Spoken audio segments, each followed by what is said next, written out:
l'Algérie s'impose désormais comme un acteur incontournable du développement du fer pré-réduit, DRI, dans la région Moyen-Orient et Afrique du Nord, MENA.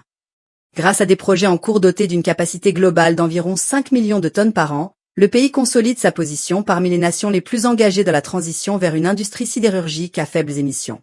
C'est ce qui ressort d'un rapport de la plateforme Global Energy Monitor.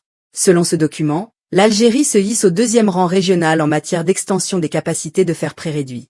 Elle se place juste derrière la Libye, qui mène la danse avec une capacité de 11 millions de tonnes par an, et devance l'Égypte, 3e avec près de 3 millions de tonnes par an.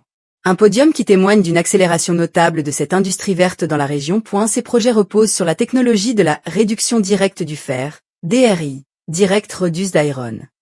Ce procédé permet de produire du fer spongieux d'une pureté exceptionnelle allant jusqu'à 98%, en utilisant des gaz réducteurs comme l'hydrogène et le monoxyde de carbone.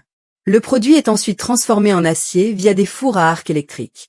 Une méthode qui gagne du terrain à l'échelle internationale en raison de son rôle crucial dans la réduction des émissions de carbone. Le rapport souligne que le poids de l'Algérie dans ce secteur ne se limite pas au volume de production planifié. Le pays dispose également d'atouts majeurs pour s'intégrer dans les chaînes d'approvisionnement mondiales.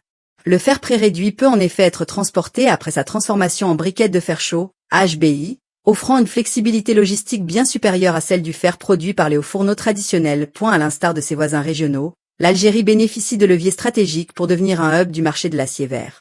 Le déploiement massif des énergies renouvelables, notamment le solaire et l'éolien, devrait permettre de réduire les coûts de production et de soutenir efficacement la décarbonation industrielle. À l'échelle mondiale, les capacités en cours de développement restent dominées par les hauts-fourneaux à hauteur de 57%, soit 319 millions de tonnes par an, contre 43% pour la réduction directe, 240 millions de tonnes par an.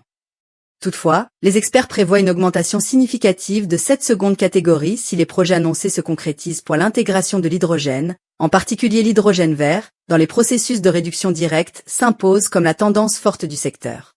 Le rapport estime que près de 19% des futures capacités mondiales dépendront de cette ressource, marquant un tournant décisif vers une sidérurgie plus propre.